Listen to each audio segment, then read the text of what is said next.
Bonjour à toutes et à tous, je suis ravi de vous emmener en balade aujourd'hui.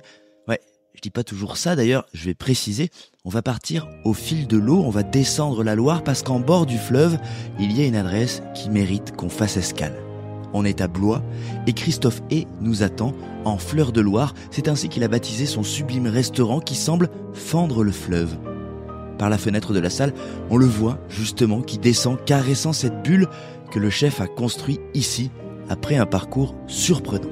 Et quand je parle de bulle, ce n'est pas une formule. Et pour vous donner la note qui se joue là-bas, je vais vous donner le off de la journée où j'ai retrouvé le chef pour cet enregistrement.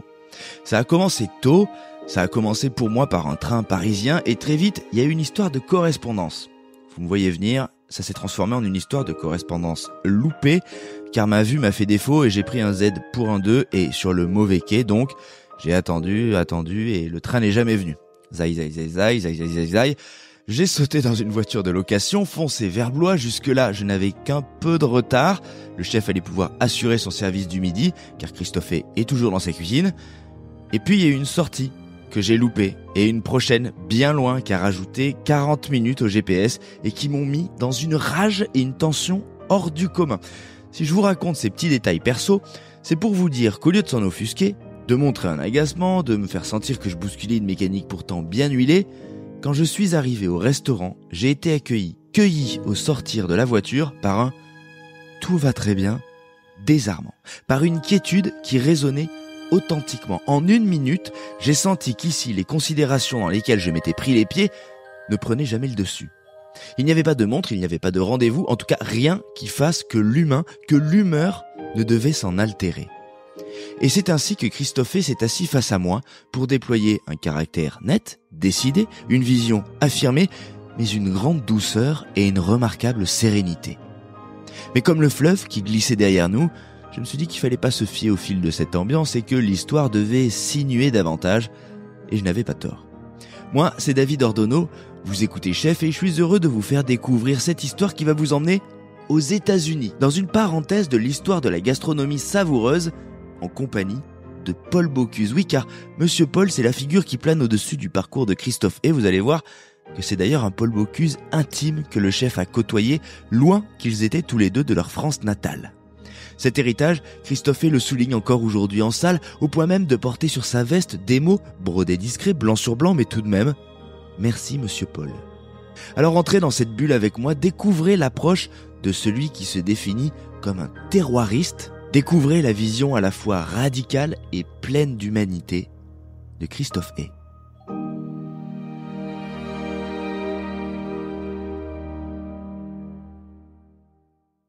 Un terroiriste, peu importe où il peut se trouver finalement, il est capable de s'adapter à un terroir, à une philosophie et de cuisiner en fonction de ce terroir.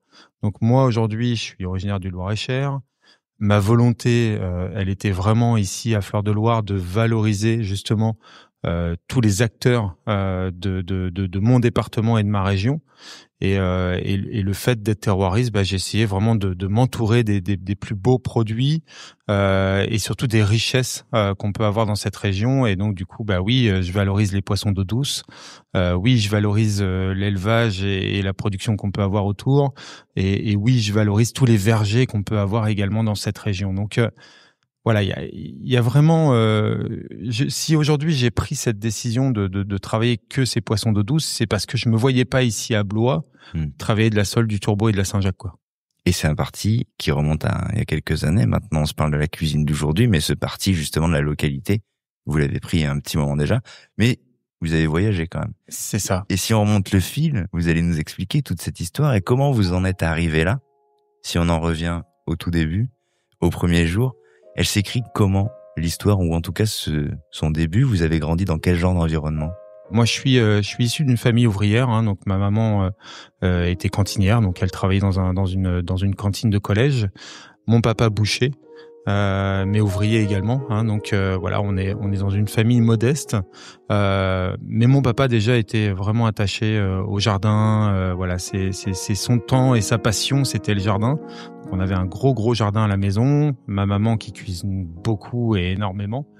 Et puis du coup, c'est vrai que voilà, je suis issu d'une famille agricole depuis 5 générations du côté de ma maman, hein, puisqu'on a une ferme familiale sur un petit département qui s'appelle un petit village qui s'appelle Saint-Jean-de-Froidemantel. Donc là, on est entre Vendôme et Châteaudun, donc voilà. Petit village perdu, mais petit village entre le Perche et la Beauce, donc on va dire des terres qui sont relativement pauvres, hein. Mais une ferme qui vit bien. Voilà, c'était mon arrière-grand-père qui a créé cette ferme. J'ai connu mon arrière-grand-père, mon grand-père, mon oncle, et aujourd'hui c'est mon cousin qui a repris cette petite ferme. Donc mes grands-parents étaient producteurs de lait. Donc bien entendu dans les années 80, j'ai aussi été affecté par ces quotas laitiers. Donc j'ai vu mes grands-parents traire les vaches et jeter le lait dans les égouts. Ouais. Donc quelque chose qui m'a quand même énormément marqué. C'est marquant, ouais. On se rappelle de ces images d'ailleurs, culturellement. Mais moi je les ai dans les yeux régulièrement, tu vois. Dès qu'on me parle de mon histoire, c'est quelque chose qui me revient et en tous les cas, oui, c'est quelque chose qui marque.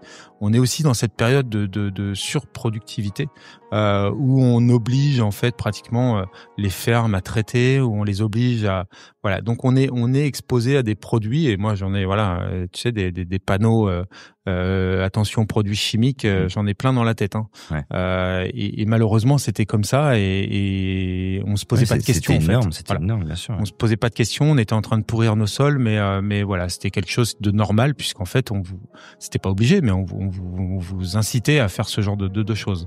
Donc voilà, j'ai vu tout ça, mais à côté de ça, à la ferme, j'ai vu aussi ma grand-mère avoir ce magnifique potager avec du fumier de vache qui enrichissait cette terre et avec des légumes qui étaient juste démentiels, énormes, avec des goûts de dingue. Et puis elle avait toute la partie volaille, lapin, pigeon. Voilà, on mangeait bien à la ferme. On mangeait bien à la ferme et on mangeait surtout tous les week-ends ensemble. Donc c'était vraiment des grandes tablées où là on avait des produits cuisinés. On rentrait dans la cuisine de la ferme et ça sentait bon parce que voilà il y avait toujours une entrée, un plat, un joli dessert, donc souvent des tartes parce que voilà ma grand-mère elle adorait faire des tartes et puis toujours une belle bouteille, tu vois. Et ça faisait partie vraiment de mon enfance et de ce qui m'a moi sensibilisé en fait finalement. C'est marrant parce qu'il y a l'authenticité, une forme de simplicité, de rusticité, de gourmandise, de plaisir de la table, de la réunion aussi, et en même temps cette conscience d'une société qui est un peu à contre-courant et finalement qui dans un lieu, les deux choses sont parallèles, c'est-à-dire qu'il y a cet engouement, enfin c'est cette obligation du système de la production à faire un petit peu n'importe quoi à cette époque, et parallèlement dans le même environnement, une appétence authentique pour la table, pour le potager, où les légumes grandissent naturellement, et il y a un peu ces deux mondes qui se clashent au même moment. Exactement, et tu sais souvent, c'est très souvent on te pose la question comment vous imaginez la cuisine et la gastronomie de demain, mais moi je l'imagine pas en fait. Moi la gastronomie de demain c'est celle d'hier en fait finalement. Ouais. C'est celle des beaux produits, c'est celle du respect des produits, c'est celle du goût. Et c'est ça qui m'importe. Donc c'est aussi ça qui a énormément influencé ma cuisine par la suite. Ouais. Comment toi tu te projettes enfant? Est-ce que tu te dis je vais faire ce métier, je vais être chef? Comment ça se dessine petit à petit? En fait, très jeune, mais vraiment très jeune, je pense que vers l'âge de 8-9 ans, je savais que je voulais être cuisinier. Ah bon? Ouais, c'est vraiment quelque chose qui m'est arrivé tout de suite. Voilà, j'aimais bricoler avec ma maman, avec ma grand-mère. Je profitais des copains, mais tu vois, j'avais déjà cette attirance. Comme je te disais, mon papa il jardinait aussi énormément, donc je le voyais, il se donnait beaucoup de peine parce que tu sais, un boucher à cette époque-là, il était à 5 heures du matin au travail, il rentrait à la maison vers 1h30, 2h, il mangeait et bim, il allait dans son jardin, tu vois. Donc c'est vraiment quelque chose qui le passionnait et moi c'est vraiment le produit et la transformation du produit qui m'a bercé. Ouais. Mais est-ce qu'il y a des parce que moi je suis toujours étonné de ça, j'aurais rêvé par exemple à titre personnel à 8 ans me dire OK, je sais ce que je vais faire. Moi j'ai mis du temps à trouver le truc, comment, à quel moment on se dit putain, je me projette, c'est ça. Qu'est-ce qui t'a plu? Est-ce qu'il y a des images? Alors, tu parles de ce lien familial avec ta maman notamment. Est-ce qu'il y a des scènes, des choses où tu t'es dit putain, la cuisine ça représente ça et ça peut me plaire? Mais en fait, tu sais que ça soit du végétal ou de la protéine animale, parce que moi mon papa, c'est arrivé régulièrement qui récupère un cochon à la maison et qui le traite de A à Z en fait, parce qu'à cette époque-là c'est ce qu'on faisait, tu vois, on engraissait le cochon dans une thé et dans cette thé, quand le cochon il était arrivé à terme, du coup on le transformait et puis on le mettait tout au congélateur et c'est la viande qui nous servait à manger, tu vois, toute l'année, quoi. Trop bon. Bah oui. Et du coup, moi, je suis dans ça, en fait. Et je te dis ça, c'est dans le garage de la maison, quoi. Hein, c'est pas, voilà. Je vois très bien. Et du coup, t'as des odeurs, t'as des produits. T'es enfant, tu touches. Donc tu vois des choses et tu te dis mais ça a l'air super bon en fait finalement. Et toutes ces odeurs, tous ces produits, vraiment c'est ce qui m'a dirigé vers cette passion, quoi.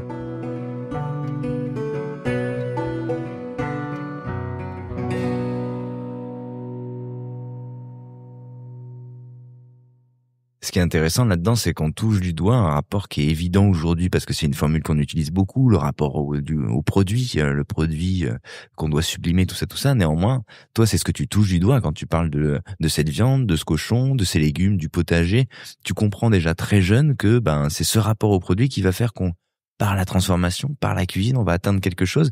Est-ce que tu penses à la finalité de la cuisine? Parce que là, pour le coup, tu parles justement du produit originel, de ce qu'on peut en faire, mais est-ce que tu penses à ce que ça peut procurer le repas, les convives, la réunion, ou pas du tout? Non, parce que je suis trop jeune et que finalement, je me projette pas à me dire je vais être un grand cuisinier et je vais refaire le monde.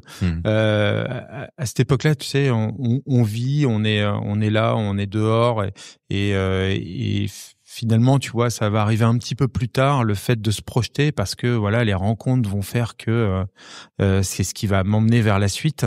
Jusqu'à on va dire jusqu'à l'âge de 15 ans, je suis comme tous les ados, je profite des copains et je m'amuse. J'ai fait beaucoup de skateboard, donc j'étais quand je rentrais à la maison, j'avais mon voisin Franck avec qui je repartais et on repartait faire du skate. On avait un skatepark à Clos-sur-le-Loir, donc on profitait de s'amuser un petit peu tous ensemble. C'est pas mal ça, parce que les skateparks ils étaient pas trop courants dans les années 80-90, c'était un peu le début. Donc t'avais un baggy et des exactement, et des Vans qui vont bien. Très bon. Et ma première planche c'était une Santa Cruz, donc voilà. mais voilà, on s'amusait. Alors moi j'avais beaucoup moins de facilité que mon copain, donc autant te dire qu'à l'école je ramais fort derrière. Mais voilà, et je pense que dès la 5e ou la 4e, ma première volonté c'était vraiment d'aller au lycée hôtelier en fait. Et je me suis focalisé là-dessus et finalement voilà, je suis en train de passer mon brevet des collèges en 3e à Cloix et je reçois la validation comme quoi je suis accepté au lycée hôtelier de Blois. Donc déjà là pour moi, tu vois, je m'en souviendrai toujours. Je vais au courrier, ma maman me donne cette enveloppe, elle me dit c'est pour toi.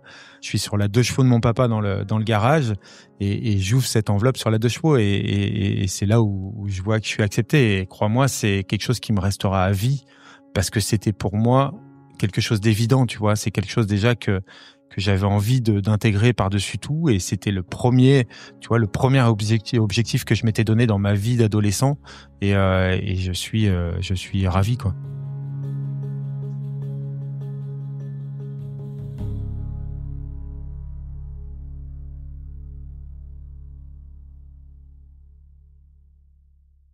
Comment ça va se passer, la découverte justement de cet environnement? Parce qu'entre ce qu'on fantasme justement depuis quelques années, finalement, ce qui est pas rien à l'échelle d'une vie d'adolescent, et la découverte de ce que va être cet apprentissage, comment ça marche? Est-ce que tu te dis, en fait, c'est exactement ce à quoi je m'attendais, je suis à ma place ou pas du tout?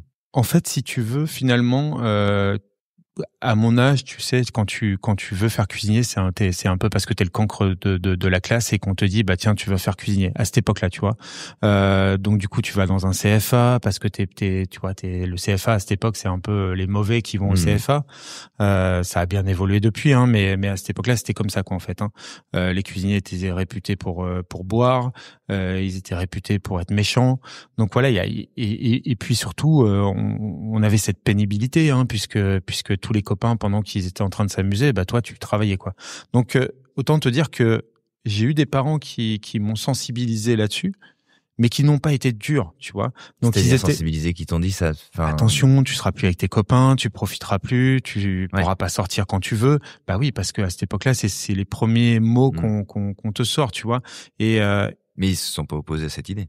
C'est ça. Ils se sont pas opposés et ça n'a pas été un boulet, en fait, parce qu'ils m'ont pas retenu, en fait. Et c'est ça qui est important. Ils t'ont averti. Ils m'ont averti parce que je pense qu'ils se devaient de m'avertir, mais ils m'ont pas retenu. Et là, pour le coup, si tu veux, j'ai été porté. Et quand t'es porté, du dernier de la classe, tu commences à arriver en haut du tableau. Et donc moi, voilà, j'étais pas très très bon, donc je suis arrivé en tant que j'ai fait un bac pro en fait, en 4 ans à l'époque, parce que tu commençais par un BEP et ensuite un bac pro. J'ai très vite fait des extras. Donc à 16 ans, j'ai ma sœur qui m'emmenait en voiture faire des extras pour un traiteur. Alors je sais, on va me dire mais à cette époque-là, on n'a pas le droit de travailler à 16 ans. Mais je travaillais, tu vois, j'économisais. Et donc à 18 ans, j'ai pu m'acheter j'ai pu me payer mon permis, j'ai pu m'acheter ma première voiture qui était une 205 GTI. Wow. Donc autant te dire que à l'époque j'arrivais au lycée hôtelier avec ma 205 GTI. C'est devenu une pièce collector. Ouais, malheureusement je me la suis fait voler, mais sinon je l'aurais toujours, crois-moi, parce que je suis vraiment attaché à tout ça. Oui, j'imagine. Et donc oui, je travaillais parce que j'aimais ça en fait. Et même un jour, tu vois, je rentrais en mobilette avant d'avoir mon permis, je rentrais en mobilette et je me suis endormi et je me suis retrouvé dans un grillage, quoi. Et je suis rentré à... C'est la troisième à me dire ça. Guy Savoie, Paul Perret, Christophe Hay. Les mecs travaillaient trop, ils se sont endormis au guidon en mobilette, quand même. Faut y aller, le truc, quoi. Bah oui, surtout que moi j'avais un truc qui était bien bricolé, donc crois-moi, ça faisait du bruit, hein. C'est drôle. Et ouais, je rentre et voilà, j'étais égratigné de partout, ma maman qui se lève parce qu'elle a entendu du bruit. Qu'est-ce qui t'est arrivé, voilà. Et elle m'a soutenu et ça me touche encore parce que voilà, tu vois, elle était là, elle m'a mis les pansements, les trucs, il était minuit quand même, tu vois. Et voilà, c'est des choses qui arrivent dans la vie d'un cuisinier, mais c'est des choses qui sont pas graves. Oui, mais ça dit quelque chose. Non, c'est pas grave, mais ça dit dès le début, au début d'une cave, parce que là, on est au tout début, qu'il va falloir s'impliquer, mais qu'il va falloir s'impliquer au-delà d'une limite. C'est aussi ça qu'on dit à ce moment-là, parce que là, tu repousses des limites, clairement. Enfin, tu vois, tu te mets en danger. Ça te dit, fais attention, quoi. Fais attention. Tu sais que ce métier peut être beau et peut te faire du bien, mais il peut aussi te faire du mal, donc fais attention. Voilà. Ouais. Et c'était, et je m'en souviens, voilà, comme si c'était hier, mais voilà, c'est quelque chose qui m'a marqué également. Et aujourd'hui, voilà, ça, par rapport à ce que moi j'ai envie de véhiculer avec mes équipes, du coup ça te marque et après tu fais attention à eux.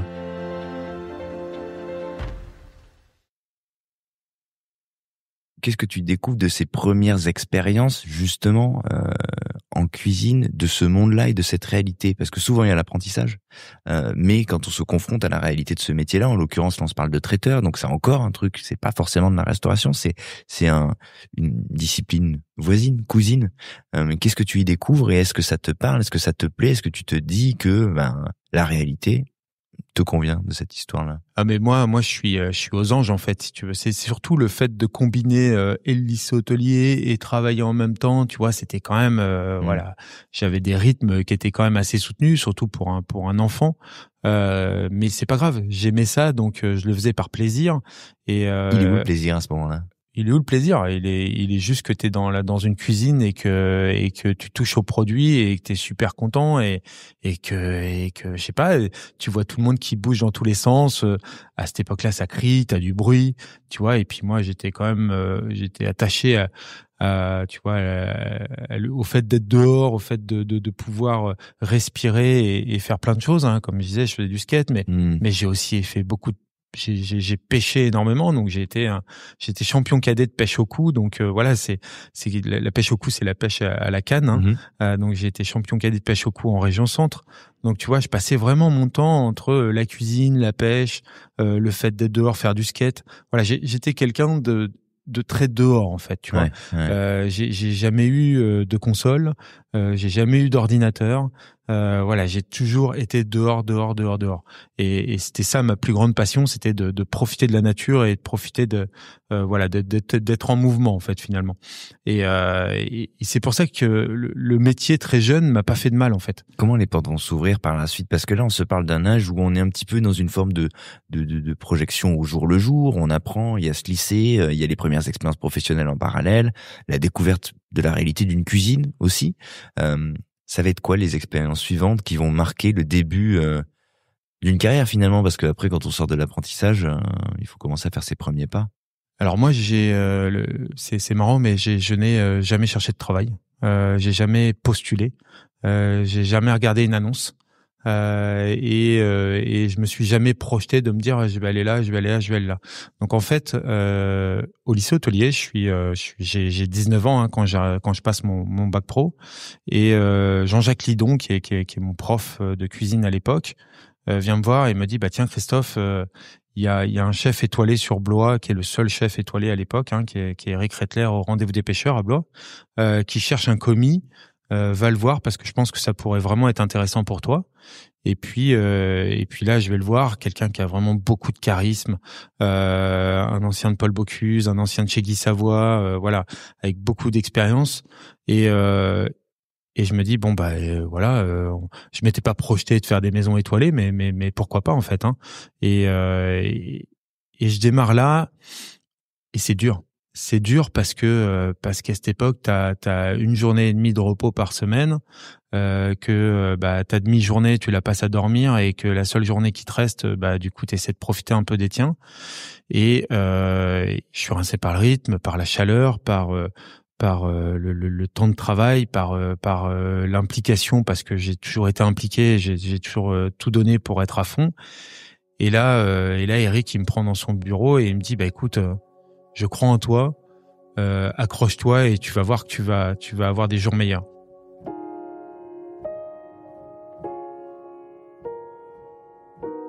Je pense qu'on a tous besoin d'un déclic à un moment ou à un autre dans notre vie, et si ce déclic finalement il vient pas par quelqu'un, par quelqu'un qui t'entoure, par quelqu'un qui a envie de te montrer le droit chemin, finalement tu peux passer à côté de beaucoup de choses. Et comme je te disais tout à l'heure que j'allais te parler de quelque chose aussi, je vais te parler d'une ligne de la vie en fait. Et cette ligne de la vie, elle est hyper importante. Donc beaucoup de gens te parlent d'un tracé où tu mets le plus, le moins, et puis pour prendre des décisions dans la vie, tu sais, on te dit souvent tu fais une ligne, tu mets voilà. Moi les colonnes, je m'en fous. Là, le seul truc qui m'intéresse dans tout ça, c'est de se faire une ligne de la vie en fait.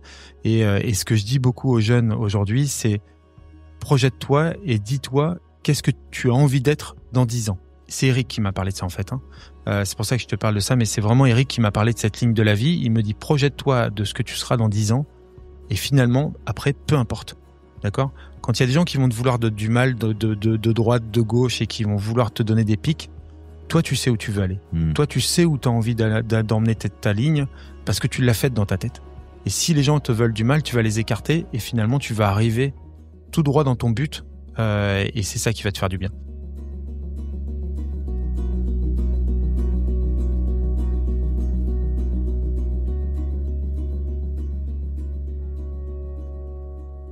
Je passe des moments magiques, uniques avec Eric, et puis en décembre 99, il décide de vendre, parce que voilà, il est arrivé au bout de ce qu'il pouvait faire de son rendez-vous des pêcheurs. Plein de projets lui passent par la tête, mais voilà, il sait pas trop encore quoi faire, comment faire. Donc il y a un repreneur. Moi, je suis encore là, je suis encore présent quand il y a le repreneur.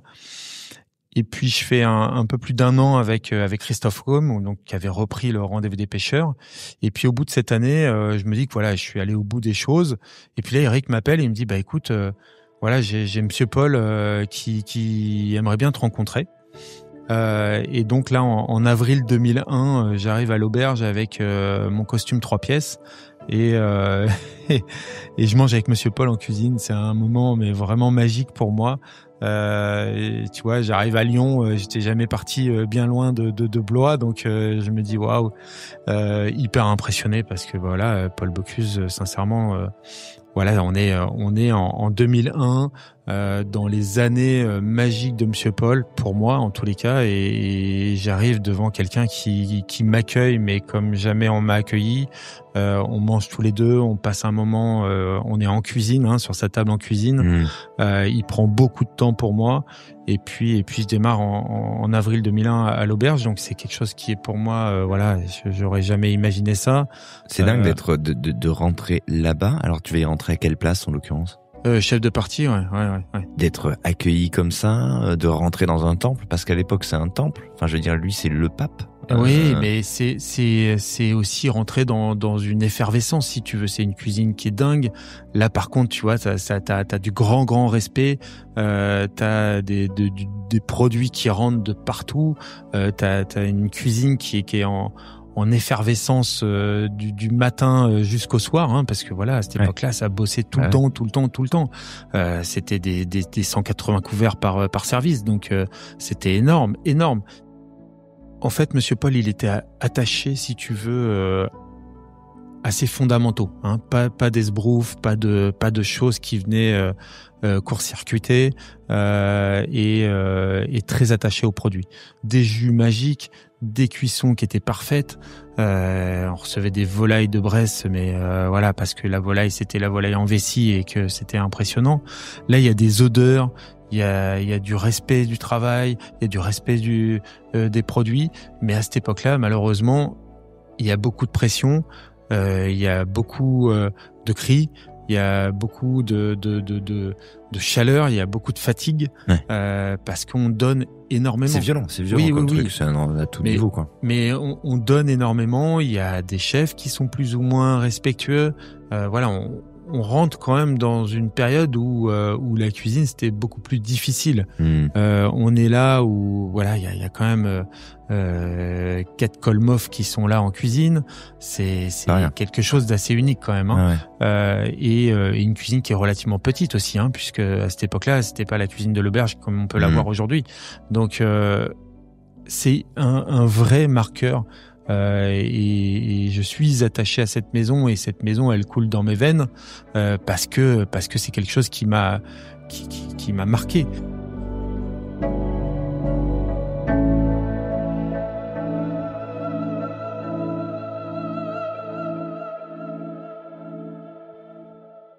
C'est pas rien de dire que cette maison coule dans ses veines. C'est une empreinte culinaire, c'est une empreinte d'ambiance, c'est un truc affectif. Il y a un peu de tout, j'imagine, mais... En fait, quand je te disais que c'était dans les meilleures années de Monsieur Paul, c'est qu'à cette époque-là, c'était le premier à instaurer le silence en cuisine. Donc il avait son fameux petit panneau qu'on peut voir parfois sur les photos où il y avait marqué silence en cuisine, où c'était le premier chef à aller en salle, à être vraiment là, proche de ses convives, premier chef à faire de la télé, premier chef à aller à l'étranger. Donc il a été précurseur sur beaucoup de choses. C'était un éclaireur, et il avait toute une bande derrière lui. Il a ouvert des portes, quoi. Oui, je pense que sincèrement, je prends tellement de plaisir à réécouter ses interviews et à l'entendre parler que je pense que ces vidéos, on pourrait les diffuser sur des écoles de commerce, sur des écoles hôtelières où elles seraient pas has-been, en fait. Ouais, c'était une vision. Oui, parce que c'était un vrai visionnaire. Il y a pas très longtemps, j'écoutais justement cette fameuse interview où il était dans son jardin avec sa brouette, où il parlait des légumes, et c'était magique, tu vois, parce qu'il parlait du goût, parce qu'il parlait du respect du terroir, il parlait du respect des produits, et oui, c'est ce qui a influencé ma cuisine. C'est pas d'émulsion, c'est pas c'est une cuisine avec beaucoup de sincérité, beaucoup de générosité. Je te cache pas que voilà, à cette époque-là, tu repartais du restaurant, t'étais mais full de chez full, quoi. Et quand arrivait le chariot des desserts, fallait être en forme pour pouvoir te dire que je vais prendre un dessert, mais t'avais tellement de choses qui te donnaient envie que finalement tu en prenais 2, 3, 4, et puis tu mettais du temps à t'en remettre, quoi. Et en mars 2002, Monsieur Paul me dit j'ai besoin d'un chef aux États-Unis. Il faut que tu partes dans un mois. T'as 1 semaine pour me donner réponse. Et puis là je me dis mais je parle pas anglais. Au lycée hôtelier, crois-moi, l'anglais à cette époque-là, tu dis moi je vais être cuisinier, l'anglais ça me servira à rien. Et là, je me dis, mais wow, je suis mal, comment je vais faire? Je vais pas pouvoir partir, quoi. 2 jours après, il vient me voir, alors t'as réfléchi? Et là, qu'est-ce que je dis? Oui, je vais y aller, monsieur Paul.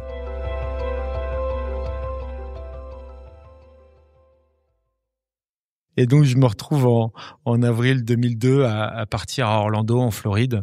Et pareil, là, j'arrive là-bas et on m'accueille et à cette époque-là, il y avait Jérôme, son fils, Jérôme Bocuse, qui était en train gentiment de reprendre l'affaire et je suis accueilli comme un dieu, en fait. Voilà, on me propose une voiture, on me propose un appartement pour démarrer. Tu vois, j'avais vraiment tout ce qui allait bien et vraiment, je pense que c'est une expérience qui était importante pour moi dans ma vie, parce que là, j'ai passé des moments magiques. Mais vraiment, quand je dis magique avec Monsieur Paul, c'est que il venait tous les 3 mois à peu près. À cette époque-là, c'était une association Paul Bocuse, Roger Verger, Gaston Lenôtre, que j'ai pu passer des moments magiques avec tous les 3, que je bénéficiais de chefs qui étaient pas dans le stress. Parce qu'ils étaient pas en France avec la pression, mais ils étaient aux États-Unis dans une maison qu'ils avaient créée tous ensemble. Donc voilà, je bénéficie de chefs accessibles, de chefs qui m'ont partagé beaucoup de passion.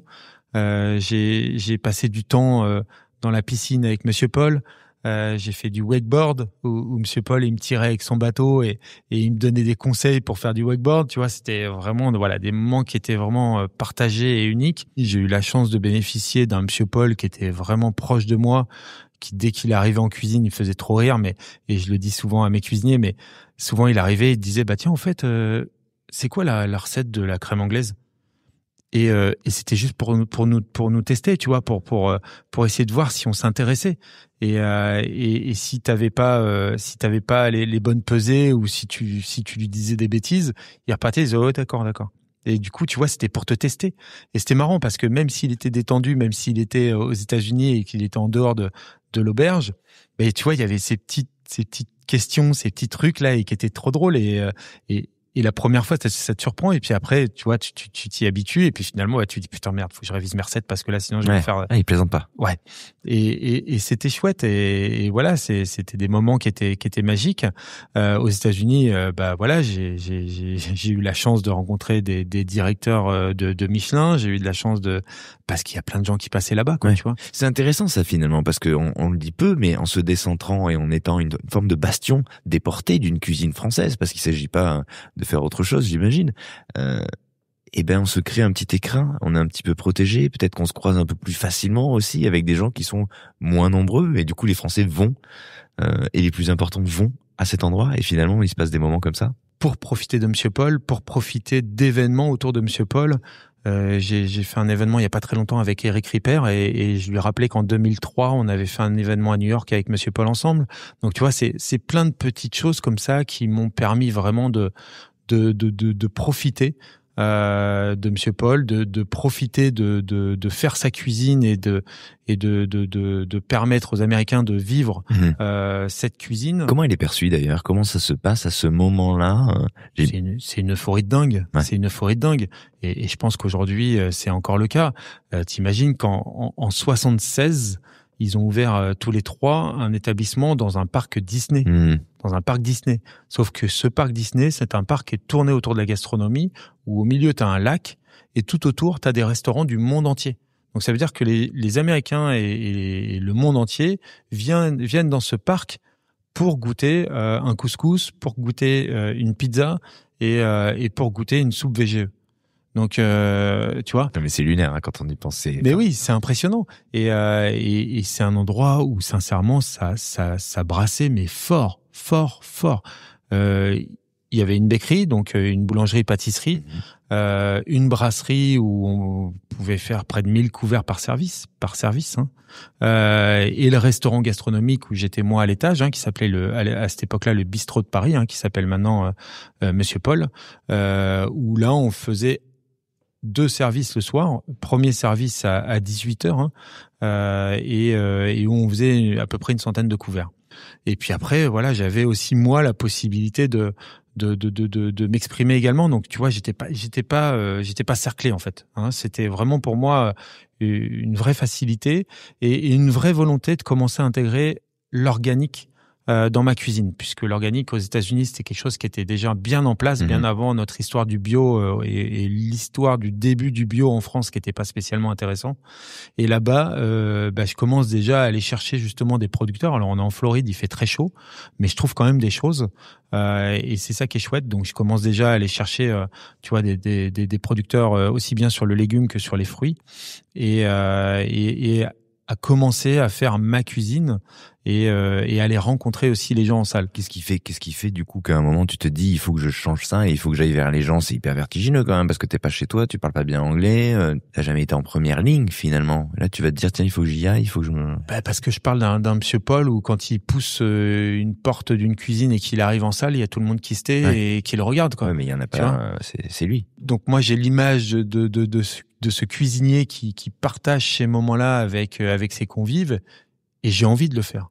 J'ai envie de le faire et allez, on va dire au bout d'une année, je commence sincèrement à le faire. Alors au début c'est dur parce que tu vois je bricole et puis au fur et à mesure je prends beaucoup de plaisir et là je partage beaucoup de moments avec mes convives. J'ai beaucoup d'habitués qui viennent, des Américains habitués qui viennent dans un parc Disney pour payer l'entrée du parc et pour venir manger dans mon restaurant. Donc ça c'est chouette et voilà, je prends beaucoup de plaisir. Comment tu gères personnellement le fait d'être loin, peut-être des tiens, l'entourage, il est où, il est comment tu gères ça parce que t'es à l'autre bout du monde d'un coup, les parents, la famille, t'es tout seul là-bas, comment ça marche? Ouais, alors je pars tout seul et puis ma compagne de l'époque, Emmanuelle, elle me rejoint très vite. D'accord. Et puis j'ai ma première fille là-bas aux États-Unis, Maëlys, qui naît. Elle est américaine de fait? Ouais, qui naît à Orlando. Elle est américaine. Et puis je voulais avoir absolument une fille pour démarrer et j'ai été comblé. Parce que c'est un amour et elle est juste magique, mais elle naît quand je suis quand on est à Orlando. Ouais. C'est une sacrée période de vie quand même cette période américaine là. Ouais, mais elle m'a porté cette période, elle a été superbe. Elle est riche. Jérôme à cette époque me propose de me faire ma carte verte. Donc pour moi je me dis je m'installe aux États-Unis quoi.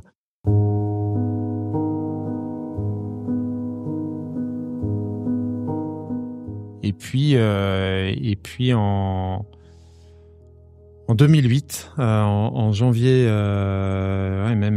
janvier 2008, j'apprends que mon papa a un cancer et là ça modifie un peu ma vie parce que voilà, et les choses sont un peu différentes et je vis moi des moments uniques là-bas à l'autre bout du monde. Mais à côté de ça, j'étais attaché à mon papa et je sais qu'il faut prendre une vraie décision. Donc on prend cette décision de rentrer et c'est une bonne décision parce que voilà, je passe la dernière année de vie de mon papa à ses côtés. Je l'emmène à droite et à gauche, on profite à fond. Et quand je dis déjà on profite à fond, c'est que j'ai eu la chance et je le dis à beaucoup de vivre cette dernière année en fait, cette dernière année de merde avec ce cancer qui nous impacte tous malheureusement. Mais voilà, j'ai cette chance en fait de vivre cette dernière année avec lui. T'as pris un an de break? J'ai pris un an de break. Ouais. J'ai pris un an de break parce que j'étais loin et que je savais pas ce que j'allais faire. En fait, à la base, quand je rentre en France, c'est je sais pas trop ce que je vais faire. J'ai des propositions pour aller ouvrir un restaurant à Los Angeles. Donc j'ai aussi ça dans un coin de ma tête, mais je veux quand même avant tout passer du temps avec mon papa.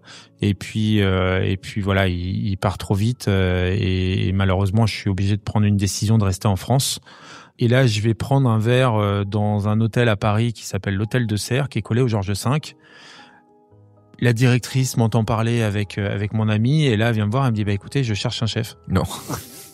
C'est quoi cette histoire? Tu vas boire un verre et tu trouves du boulot. Exactement. De chef. Non, parce qu'en plus, quitte à prendre un boulot, autant prendre la place de chef, quoi. En fait, la personne avec qui je discute, c'est la personne avec qui je devais m'installer à Los Angeles. qui s'appelle Eric Pandariès et avec qui on devait faire un restaurant là-bas. Donc elle m'entend, elle entend un peu ce qui se passe, voilà. Elle vient me voir, elle me dit chef, voilà, je cherche un chef pour mon établissement. Je suis là dans un hôtel qui est 5 étoiles, un très bel un boutique hôtel qui est tout mignon, collé au Georges V avec des jolies suites sur la Tour Eiffel. Et je me dis voilà, de toute façon moi j'ai pas cherché de travail, je sais pas ce que je vais faire demain. Donc voilà, je démarre là.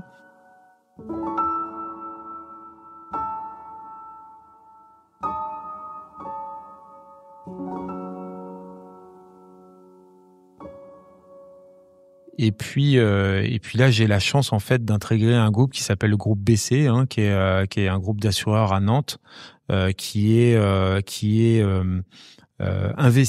investit en fait dans l'hôtellerie parisienne et qui sont propriétaires, qui ont des parts propriétaires du lieu. D'accord. Ouais. Donc cette directrice Jennifer Bocara, quelqu'un qui est vraiment qui est mondialement connu, je pense, sur la place de Paris. Mais quelqu'un qui a cru en moi, qui m'a vraiment laissé, mais elle adorait dire ça, mais qui m'a laissé carte blanche, mais qui m'a laissé construire la restauration à l'hôtel de Serres. Et là, c'est mes débuts d'un chef qui revient des États-Unis, qui s'installe dans un hôtel un peu fashion, un peu tendance, tu vois, avec une jolie déco. Et là, je commence à faire du bio à l'hôtel de Serres. Donc là, je me dis, il faut faire du bio. Voilà, c'est l'avenir de demain. Il faut vraiment faire attention à l'impact environnemental et à tout ça. Je cherche un jardinier que je trouve à Évreux qui me livrait les légumes 2 fois par semaine. Je m'entoure de plein de petits producteurs, Terroir d'Avenir qui me faisait la viande. Voilà, il y avait plein de belles choses sur Paris.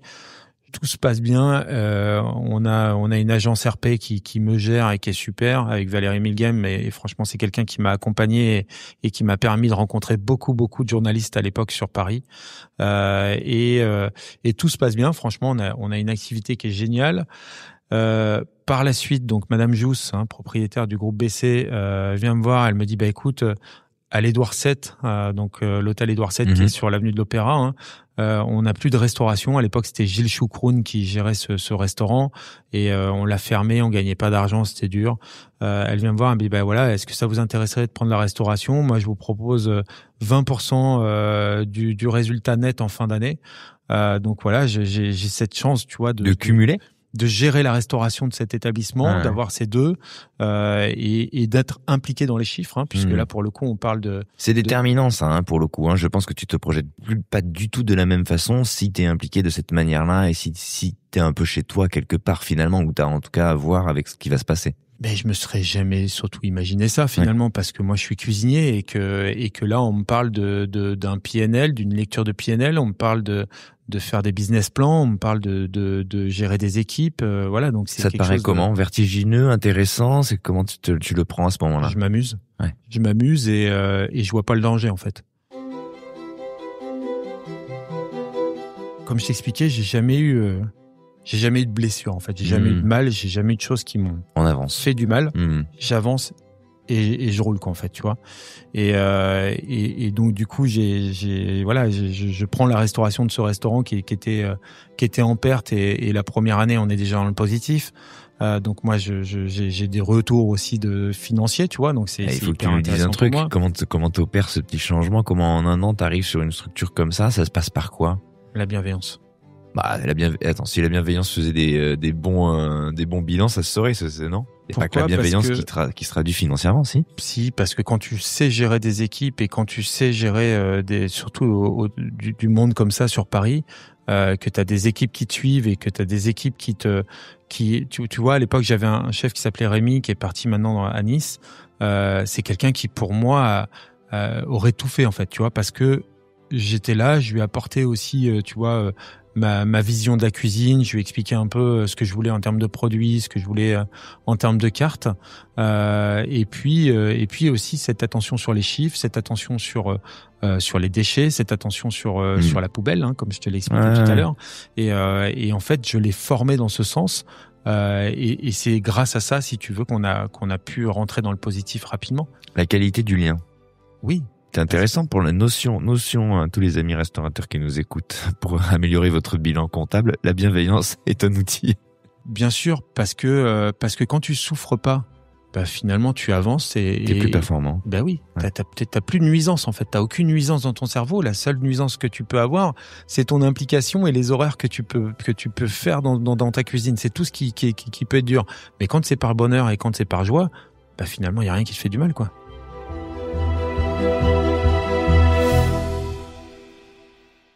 Comment elle va se dérouler cette période? Comment, jusqu'où ça va aller? Alors, en fait, voilà. Donc là, je suis allé Douarset, et puis ensuite, j'ai l'arrivée de ma petite Lizzie, hein, qui est née elle à Suresnes. Donc c'est moins glamour qu'à Orlando, hein, mais voilà. C'est moins exotique, c'est moins exotique. C'est bien Suresnes aussi. Mais voilà, je suis entouré de 3 femmes à la maison, c'est génial et je m'épanouis complètement. Suite à ça, Madame Jousse, bien entendu, elle vient me revoir. On a acheté le Bel Ami à Saint-Germain-des-Prés. On fait la même chose. Donc voilà, je gère ces 3 établissements. À quel âge à ce moment-là? Ouah, j'en sais rien, moi. Calculons, je suis de 77 et là, je vous parle de ça, on est en 2010, 2011, 2012. Ouais. Hein, donc Une tu petite vois, trentaine, voilà, 30-35 ans. donc voilà, je suis épanoui, tout se passe bien dans ma vie, je gagne de l'argent, on a un appartement à Suresnes avec une jolie vue sur Paris, Ça tout roule. va bien, Ouais. ça roule. Et puis là, en décembre 2013, mon Eric m'appelle et me dit, écoute, il y a un restaurant qui est à vendre dans la région, je pense qu'il faut vraiment que tu ailles le voir parce que ça pourrait t'intéresser. Alors quand on dit dans la région, on se parle de quelle région? Parce que c'est La région Centre-Val de Loire. Ouais, c'est ça. Parce que quand on dit là, dans la région, ça veut dire que pour toi, c'est une évidence. Dans ma région, Et ouais, ouais. dans chez nous, là, dans le Loir-et-Cher, quoi. Et Eric m'appelle et me dit, voilà, va voir. Donc j'arrive là dans ce petit village de Montlivaud, hein, donc là on est collé à Chambord, un restaurant qui s'appelle La Maison d'à côté. Donc j'arrive là, je dis waouh, il y a une église derrière du XIIe siècle, dans le contrebas de ce petit village, c'est plein de petits jardins en fait, hein, puisqu'à l'époque voilà, ces villages où toutes les maisons étaient enclavées, Ouais. bah t'avais des petits jardins qui étaient collés à chacune des maisons. Hyper mignon. Et bah ouais, c'est tout mignon comme tout. Et puis j'ai surtout cette proximité avec Chambord, ce château qui m'a vu grandir, que j'ai toujours adoré, où je me suis toujours promené parce que c'est pour moi le fief de ce que peut être l'art de la gastronomie française, de l'art français. Voilà, c'est un endroit qui regroupe beaucoup de valeurs françaises. Et je suis qu'à 5 minutes du château, quoi, tu vois. Donc je me dis voilà, c'est là qu'il faut que je me pose. Donc en janvier 2014, je fais un. C'est une évidence. Ouais, c'est une évidence. Ah ouais. Parce qu'il se passe quelque chose en fait. Je rentre là. Après, je te cache pas qu'il y a des travaux à faire, hein, quand même. Hein, donc j'arrive là et je me dis pas bah voilà. Oui, et, j'ai plus qu'à cuisiner. Oui, Non. c'est ça. Non, il y a des choses à faire. Donc premier fonds de commerce, 380 000 euros. Je vais chercher 200 000 euros de travaux et donc voilà, je fais ma proposition au propriétaire de l'époque, il accepte bien entendu et on démarre, on ouvre en avril 2014.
le début c'est fou, mais on démarre, on est alors j'emmène des Parisiens avec moi en province, que quand j'arrive dans le village, bien entendu les plaques sur ma voiture c'est des plaques de Paris, qu'on se dit putain il y a un Parisien qui vient s'installer là quoi, tu vois. Tu sais comment c'est, on est dans le Loir-et-Cher, donc voilà.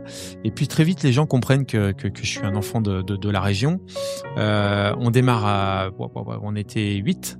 Donc on était 4 en cuisine, une plongeuse qui faisait les chambres en même temps, puisque du coup on avait 8 chambres. C'était important pour moi d'avoir quelques chambres si je m'installais, parce que c'était important que les gens puissent rester sur place, profiter du moment. Donc une personne qui faisait la plongée et les chambres, Sébastien, mon directeur de salle, qui était directeur de salle et sommelier, et puis Emmanuel, ma compagne de l'époque. Et donc du coup on démarre comme ça, avec une petite jeune aussi en salle, et très vite, en fait, on a une activité qui prend, quelque chose qui se passe, qui est superbe. Et le 5 février 2015, première étoile Michelin qui tombe. Et là, je me souviendrai toute ma vie. À cette époque-là, on t'appelle le vendredi pour te dire que lundi, on t'attend à Paris pour la remise des étoiles, et que il est 13h, je suis en plein service. Emmanuel qui vient me chercher, qui me dit voilà, t'as un appel du Michelin, et là, voilà, t'es cuisinier, tu sais ce qui va se passer. Il m'annonce ça, j'appelle toutes les équipes, on est en cuisine, on est tous ensemble et on se tient tous ensemble, et voilà, c'était le début. C'était le début de Christophe et le début vraiment de cette histoire de la haute gastronomie.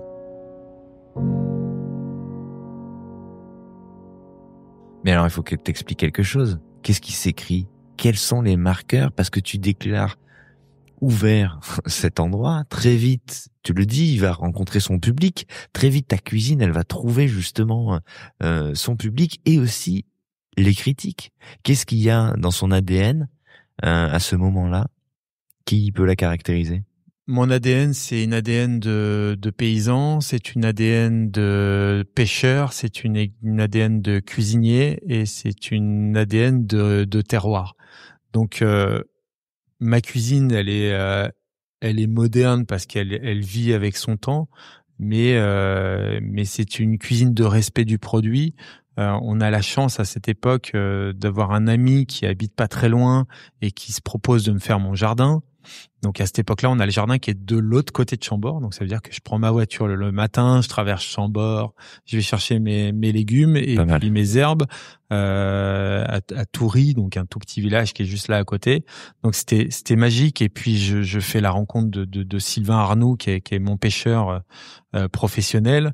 Je vais le voir, un gros costaud. Je me dis punaise. Il me dit ouais, moi il y a plein de chefs qui sont venus me voir, mais je bosse pas avec eux. Ok. Je lui dis, tu sais, moi, j'adore les poissons d'eau douce. J'ai été champion cadet de pêche au cou. J'adore la pêche. J'adore les gardons. J'adore les brèmes. Il me dit, ah, putain, toi, tu vois, et il adhère à mon discours de se dire, moi, ce que je veux, c'est valoriser les poissons de Loire. Il me dit, tu sais, moi, les chefs, à chaque fois, ils venaient me voir, ils me parlaient du centre, du brochet et de la perche. Moi, je leur ai dit, dans la Loire, il n'y a pas que ça, et voilà. Et à chaque fois, il est rembarré. Et donc, on partage des moments uniques tous les deux, et puis voilà, là, je commence à comprendre, si tu veux, les ressources de la Loire. Donc, je m'installe, je fais un peu de mer et un peu de Loire, parce que je sais pas ce que je vais trouver, je sais pas comment je vais pouvoir les bosser. Moi, ces poissons-là, jusqu'à présent, je les pêchais, je les remettais à l'eau. De là à bâtir toute sa carte autour de ça et de dire que sa cuisine ne va pas aller sur la mer, mais faire du poisson, c'est ça. Un step, quoi. Donc là, il a fallu vraiment comprendre la Loire. Et ce que dit très souvent Sylvain, c'est que la Loire, elle donne ce qu'elle a envie de nous donner, en fait. Et n'oublions pas, et ça c'est vraiment important, c'est que il pêche pas avec un chalut et il racle pas tous les fonds de la Loire, quoi. La pêche en Loire, c'est parfois 0 poisson. Et puis le lendemain, c'est 20, 30, 40 kilos, quoi. Donc il faut comprendre la Loire. Donc on met vraiment une vraie pêche durable ensemble en place.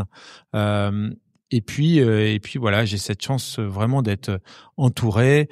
Je rencontre par hasard quelqu'un qui s'appelle Adèle Chandavoine.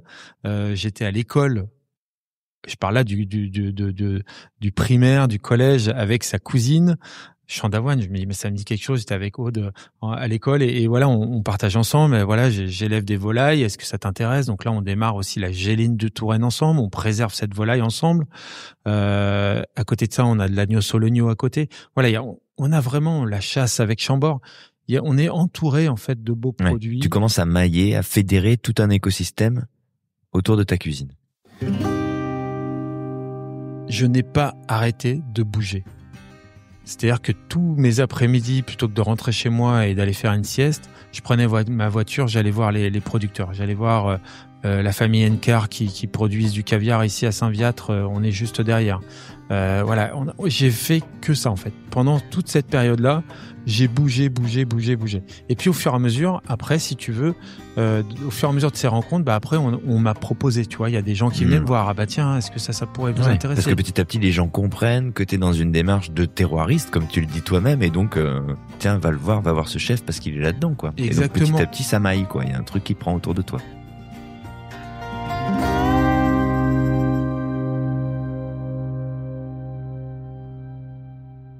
Comment l'histoire, elle va évoluer? Comment on va passer de cette table d'à côté? Non, maison d'à côté. La maison d'à côté. Ouais. Maison d'à côté. Donc là, comme je te disais, première étoile le 5 février 2015. 2015, ouais. Et là, le maire du village vient me voir et me dit, écoutez, au bout là-bas, on a un bar PMU qui est abandonné. On a bien fait une émission avec Jean-Pierre Pernaut pour, tu sais, ils avaient une émission où il fallait sauver les commerces des villages à l'époque, là. Il y a personne qui s'est présenté dessus. Est-ce que ça peut vous intéresser? Donc, j'arrive là-bas, je vais voir le bar PMU, tout vert, tout, tu vois, vraiment les couleurs d'époque un peu flashy. Je rentre, le truc, il était, mais démonté, et tout avait été arraché à l'intérieur et tout. Et je me dis, punaise, ça peut être un bel endroit pour faire mon gastro, quoi.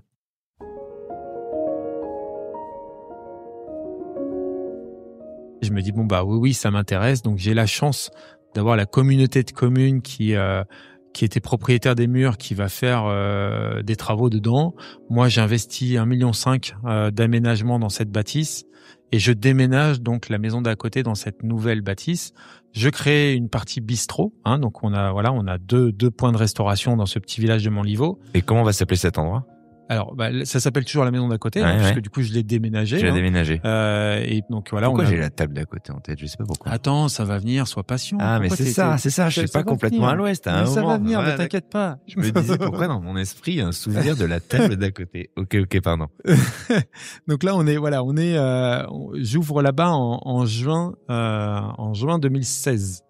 Donc, juin 2016, j'ouvre cette nouvelle maison d'à côté, un fourneau avec une table au bout du fourneau, la cuisine complètement ouverte sur la salle, un chef qui va prendre ses commandes, des cuisiniers qui servent en salle. Il y a ce truc du chef qui va prendre ses commandes, là on ouvre tout et on a des cuisiniers qui viennent expliquer leurs plats. Donc, bien entendu, Christophe a été fiché en disant il dénigre le service. Chez lui, il y a plus de serveurs. Donc voilà. Autant te dire que j'avais beaucoup de mal à trouver des personnes en salle à cette époque-là, parce que c'était il met des cuisiniers dans sa salle. C'est pas normal. Mais très vite, les gens comprennent ce qui se passe chez moi. C'est qu'en fait, j'enlève ce travail un peu répétitif pour la salle, parce que tu sais, apprendre un intitulé par cœur, c'est génial. Mais quelle est la sincérité de tout ça, en fait, finalement, tu vois? Et moi, c'est ce que j'ai toujours dit. Aujourd'hui, j'ai offert à mes personnes de salle le bonheur de pouvoir partager des moments avec les convives et plus avoir ce récit et ce par cœur, en fait. Donc c'est là où les choses évoluent dans la tête des gens, comprennent un peu ce qui se passe à la maison d'à côté. Plus impliqué dans la cuisine, dans la traduction de la cuisine jusqu'à la salle, en fait. C'est surtout proposer quelque chose d'hyper personnel et avec beaucoup de bienveillance, parce que chacun a son petit morceau à lui d'histoire à écrire. Et que du commis jusqu'au sous-chef, tout le monde se sent impliqué et tout le monde a envie de partager ce moment ensemble. Du sommelier jusqu'au commis de salle, tout le monde a le droit de passer des moments uniques avec le convive. Donc moi, ce que je voulais, c'était complètement ouvrir mon lieu et passer des services hyper concentrés, sans bruit, hyper fluides. Et là, on passe des moments vraiment uniques tous ensemble.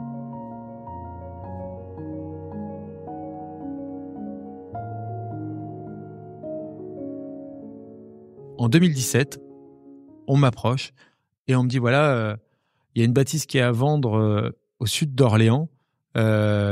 On est un peu sur le même schéma que Montlivaud en fait. On est allé à 15 minutes d'Orléans, comme à Montlivaud on peut être à 15 minutes de Blois. Et là on me propose un lieu qui est un peu retiré, mais où on peut se garer assez facilement, une grande bâtisse. C'est mon premier investissement à moi personnel de mur, on va dire, parce que jusqu'à présent j'avais pas les murs. Mmh. Donc là je me dis bon bah voilà, tout se passe bien pour moi, les équipes sont saines. Allez, bing, on y va. J'ouvre la table d'à côté avec un chef qui est reconnu aujourd'hui et que j'aime beaucoup, qui est Aurélien Largeau. Donc on ouvre cette bâtisse en juin 2018. Moi, ce qui me frappe là-dedans, c'est que tu te dis, ok, j'y vais. Je croque dans la pomme en fait.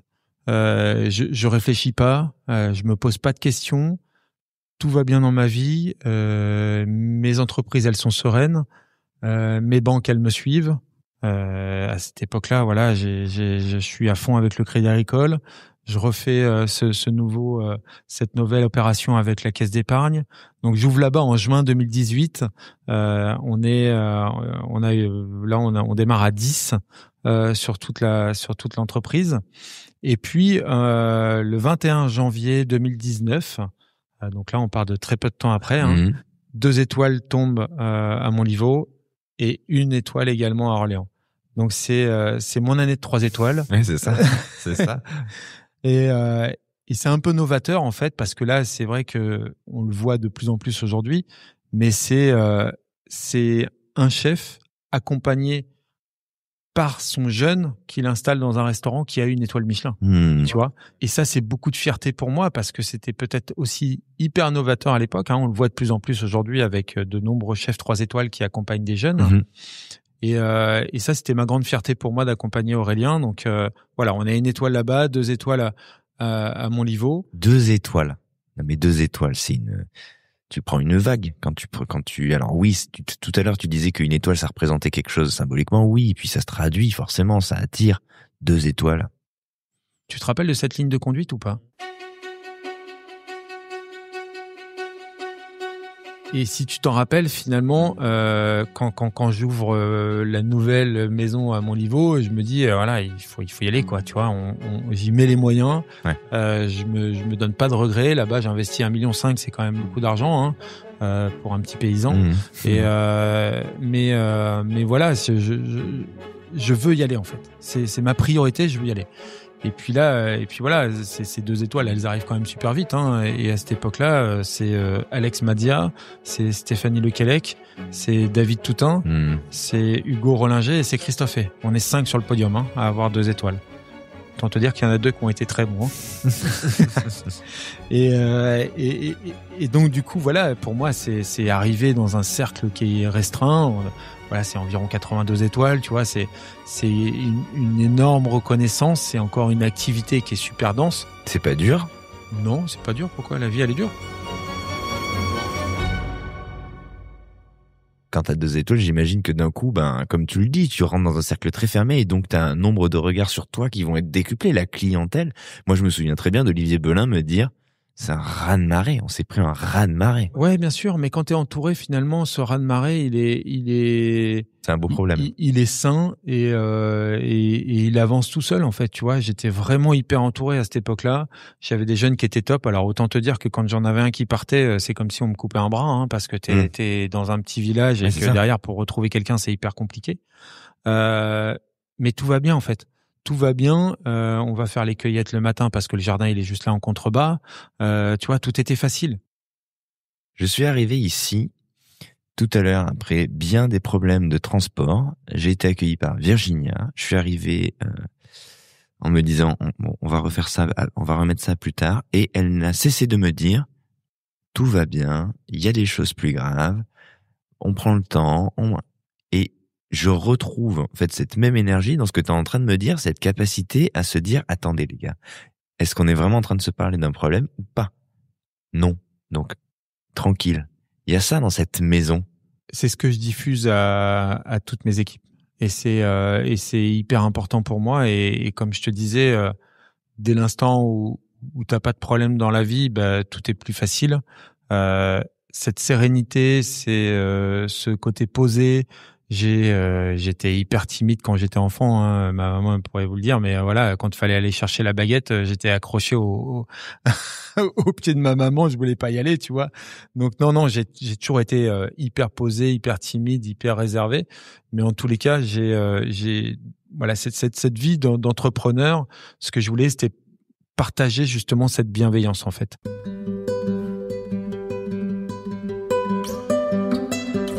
Et là, il y a Yvan Sommet, donc voilà, quelqu'un qui est le président de la CCI du Loir-et-Cher, qui vient me voir en 2019 et qui me dit, bah voilà, il y a une bâtisse intéressante à Blois.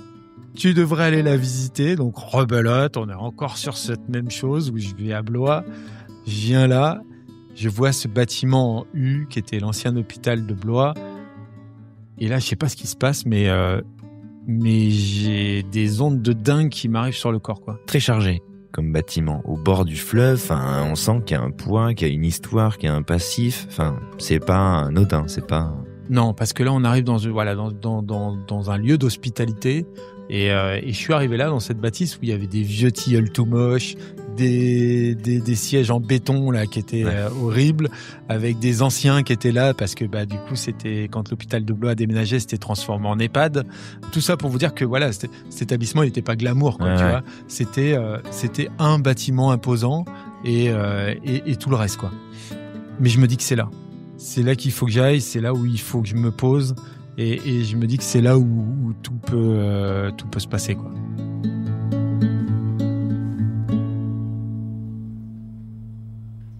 Il faut y aller. Donc Christophe, il est tellement pris dans son évolution et tellement pris dans ses engagements que bah malheureusement il se crame un peu les ailes, hein. Je me sépare d'Emmanuel, mais c'est aussi ça, la vie d'un cuisinier, c'est aussi parfois relativiser un petit peu, prendre un peu de recul.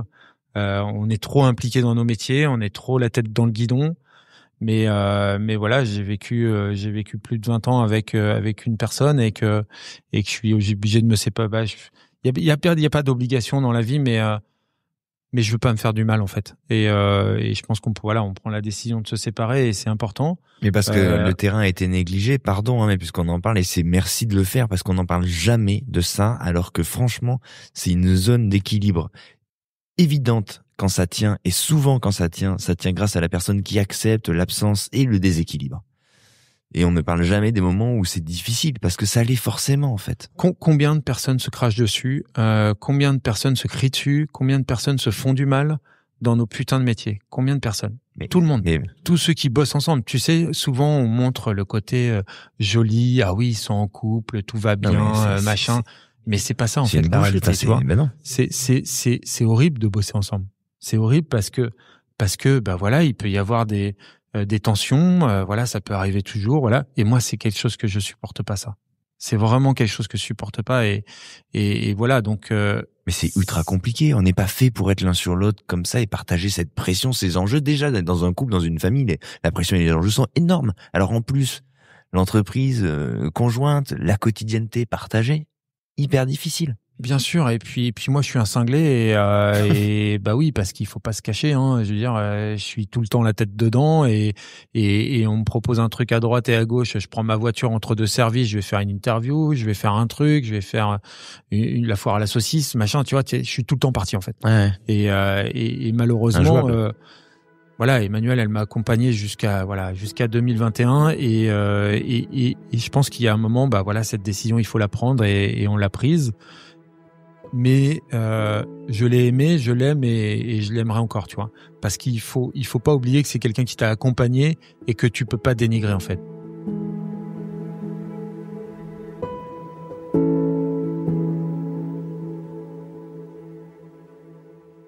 Et donc voilà, on se retrouve à faire des travaux dans cette bâtisse de dingue. Et puis on ouvre en juin 2022. J'avais projeté 90 personnes sur Fleur de Loire. Et puis, bien entendu, au bout d'un mois, t'as déjà des jeunes qui te réclament des heures sup. T'as déjà des gens qui te disent ah ouais, c'est super, mais nous on est voilà. J'avais vraiment envie que Fleur de Loire soit une référence en termes d'RSE, tu vois, en termes de bienveillance sur les équipes, en termes d'impact environnemental, en termes de vraiment limiter tout ce qui pouvait être impact sur cette bâtisse. Et donc du coup ça me fait beaucoup de mal et je me dis bon bah voilà, maintenant il faut y aller, on embauche et on est 110 quand on démarre. J'ai la chance de récupérer 1,5 hectare de terre en plein centre de Blois. Parce que le maire entend parler que je suis un amoureux du jardin, que je suis un amoureux de la terre. Donc à 500 mètres d'ici, on a un jardin d'1,5 hectare. 1,5 hectare, on peut faire pousser plus que des aromates. Là, pour le coup, ça commence à représenter une... Exactement. Parce que des cuisiniers qui disent avoir un jardin, on en connaît énormément. Des gens qui peuvent faire reposer au moins une partie de leur activité sur un jardin, ils sont moins nombreux déjà. Exactement. Et là, du coup, pour moi, c'est une aubaine. J'arrive là, ça fait beaucoup de terre, mais je me dis voilà, là, on va faire une aspergerie, là, on va mettre 3000 mètres carrés de serre. En 2018, je rencontre un éleveur de Wagyu qui est en plein milieu de la Sologne, qui s'appelle Thierry Roussel, le bœuf Wagyu mondialement connu, un bœuf unique que j'ai goûté pour la première fois à New York et avec mon ancien futur associé Eric Pandariès qui me dit goûte cette viande et là j'ai un marqueur de dingue et j'ai une petite pensée pour mon papa et donc là je suis là en Sologne, je vais rencontrer cet éleveur. Il a des animaux qui sont uniques parce que c'est du 100%. Donc il a pas fait de croisement, il a pas fait de bêtises, c'est du 100% Wagyu. Et donc je lui achète une bête, 2 bêtes et puis je vois qu'il connaît pas trop la finition sur les Wagyu, il connaît pas trop l'alimentation des animaux, comment il faut faire. Et moi c'est quelque chose qui me passionne. Et en juin 2018, j'achète 37 têtes de bœuf Wagyu. Je les achète. Donc j'ai investi 150 000 euros dans ces animaux. J'aurais pu investir dans de la pierre, j'aurais pu investir dans plein de trucs. J'ai acheté des Wagyu et tout simplement parce que j'ai une vraie pensée pour mon papa et je me suis dit s'il avait pu avoir accès à cette viande, il aurait été comme un dingue. Donc j'achète ces animaux, je les confie à un ami qui s'appelle Yvan Dersoir qui est près d'Angers en fait. Pourquoi je les emmène là-bas, c'est que là on est vraiment sur des terres qui sont hyper préservées, on est en bio et qui sont magnifiques. Donc il s'occupe de mon cheptel, j'y vais moi tous les 2 mois pour pouvoir gérer les animaux, voir que l'alimentation elle soit nickel. Pour reprendre un petit peu, au Japon, les animaux sont rentrés au bout de 6 mois dans des stabules pour pouvoir passer sur l'alimentation. Nous, aujourd'hui, on fait du 24 mois en prairie et puis ensuite, les 12 derniers mois, ils sont rentrés donc dans des box qui font 18 mètres carrés par animal. Et puis, avec les massages, la musique et l'alimentation au lin, qui fait partie justement de ce qu'on appelle la finition, qui est vraiment hyper importante sur des animaux. Et c'est ça qui développe ce côté persillé et cette longueur en bouche. Donc, je crée ma société agricole en 2018.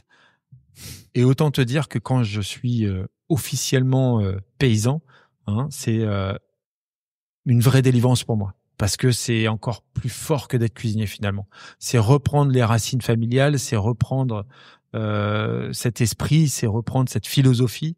Et puis t'es assis en tant que cuisinier sur quelque chose que tu maîtrises, dont tu es propriétaire, qui t'appartient à tous les niveaux, psychologiquement, économiquement. Il y a ce potager in fine et il y a cet élevage de l'autre côté. T'as tes fondations aussi. Ouais, et puis c'est passionnant, tu vois, parce que on met des choses en place, on signe un pacte avec un abattoir et qui s'engage à prendre nos animaux tout seuls en premier, à m'envoyer une photo quand ils partent sur la finition. Donc voilà, on les accompagne en fait nos animaux. C'est nous qui déposons les Wagyu à 4h30 le matin à l'abattoir. Ils sont pris à 5h, j'ai ma photo, je suis tranquille, je sais qu'ils n'ont pas été mélangés avec les autres, qu'il n'y a pas eu de stress et on maîtrise toute la filière. Et aujourd'hui c'est rare. Et aujourd'hui on gère les bêtes entières ici à Fleur de Loire. Donc ça veut dire que toutes mes équipes sont sensibilisées à traiter tout le bœuf, à traiter tout le gibier entier, à traiter les agneaux entiers, à traiter les veaux entiers. Voilà, on traite le produit de A à Z entier sur Fleur de Loire. Donc ça c'est vraiment quelque chose qui a été chouette pour moi. Comme je te disais, on a ouvert dans le dur parce que bien entendu on se dit que Christophe Hay voilà, ça va être facile, il a de la notoriété, voilà, donc et puis on est en sortie de Covid, donc on n'oublie pas que les jeunes dans la tête c'est plus les mêmes, ils ont plus envie de bosser, ils ont plus envie de faire comme avant, et donc là ce que je veux c'est vraiment apporter beaucoup de bienveillance à mes équipes. Donc j'essaie en 6 mois de faire tout ce qu'il faut pour mes équipes. Oui, mais c'est réinventer un modèle, très rapidement de fait. Là, il faut être très agile, très souple, très ouvert d'esprit aussi. Moi, dès les premiers qui me réclamaient des heures sup, je me suis dit là, il faut faire quelque chose, quoi. C'est maintenant ou sinon je suis dans le trou, quoi. Ouais. Donc, je me pose même pas de questions. On embauche, on ouvre avec 2/3 de la bâtisse, donc ça veut dire qu'on n'a pas toute la bâtisse Fleur de Loire. Il nous manque le spa, il nous manque une 20aine de chambres, donc on fait un peu avec ce qu'on a, et donc du coup, les chiffres sont pas ce qu'ils devraient être, parce que la fin de la bâtisse, elle arrive 4 mois après, et que je finis mes 6 premiers mois avec un bilan négatif à 650 000 euros, moins 650 000 euros. C'est beaucoup d'argent, surtout que j'ai investi 6, 7, 8, 9. Et puis là, je suis obligé de refaire un emprunt d'1 million pour pouvoir combler mon trou, en fait. Donc là, j'arrive à 10. Et du coup, je me dis, putain, mais il va falloir qu'on charbonne. Et là, on fait une année 2023 de dingue. Mais vraiment une année 2023 de dingue. Et j'éponge ma dette. C'est un truc unique, mais j'éponge ma dette. Et là, on est parti, on est sur un élan de fou. Il y a beaucoup de choses à venir, là. Il y a encore beaucoup de chapitres parce que j'ai l'impression que... le prochain chapitre, il va arriver au mois de juin où je vais ouvrir un autre kiosque à pâtisserie à Orléans. Parce que c'était important pour moi d'offrir ça à mes Orléanais. Orléans, c'est vraiment une ville que j'apprécie par-dessus tout. Étant enfant avec ma maman, on allait faire nos courses à Orléans. Ma sœur a tenu un magasin de beaux-arts en face de la cathédrale. Donc c'est une ville que je connais très bien, qui m'a vu grandir également. C'est vraiment une vraie complicité. Donc je vais ouvrir une boutique au mois de juin 2025 à Orléans, sur la plus belle place d'Orléans qui s'appelle la place du Mar 3. On est juste en face de la statue de Jeanne d'Arc, et j'ai eu les clés officiellement hier, donc on va faire ces travaux. Ouais. Trop beau. Merci, chef. Il y a une chose aussi qui est importante. Comme je te disais, l'humain est fort autour de moi. J'ai aussi beaucoup de gens qui m'entourent. Je t'ai parlé, je m'étais séparé, mais aujourd'hui j'ai ma compagne qui s'appelle Edith. Tu remarqueras que je suis quand même quelqu'un de très discret. Je n'ai pas posé la question sur. Non, mais voilà, c'est une battante en fait. C'est elle est dans l'immobilier. C'est une femme qui est pleine de vie, qui est pétillante, qui est hyper florale, hyper ouverte, et qui fait pas le même métier que moi. Donc ça, c'est hyper important. Je veux dire, aujourd'hui, quand on se retrouve le soir, on a des choses à se partager, on a envie de et aujourd'hui, elle me porte énormément. Et puis toutes mes équipes en fait, parce qu'ils sont tellement riches et ils sont tellement là à me porter. Et voilà, j'ai une seule et unique volonté où je les emmène avec moi, où ils me mettent des coups de pied dans le derrière, et je vous ai expliqué que j'avais une ligne dans la vie, et cette ligne elle est au bout, et au bout de cette ligne il y a 3 étoiles. Faut qu'on se batte pour ça, et en tous les cas j'ai la chance d'avoir une équipe qui est saine et qui me met un coup de pied dans le derrière tous les jours, et je l'aurai pour vous en tous les cas. Bon voilà, c'est dit. Chers amis du Michelin, vous avez là un engagé, pas enragé, mais pas loin quand on voit tout ce qu'il a déployé. En tout cas, bien décidé, Christophe Hay, à gravir le sommet. Pour lui, pour ses équipes, pour son père, pour ses filles, pour les siens, pour Monsieur Paul, pour mener un parcours singulier au rang de l'excellence, pour rendre à sa terre l'hommage qu'elle mérite.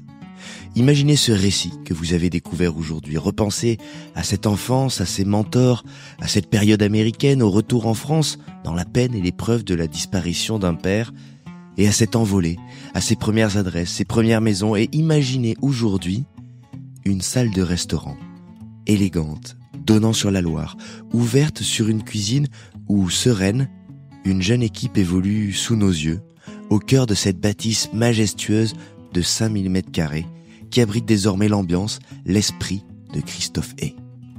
Ici, le chef écrit aujourd'hui son histoire et dessine sa cuisine.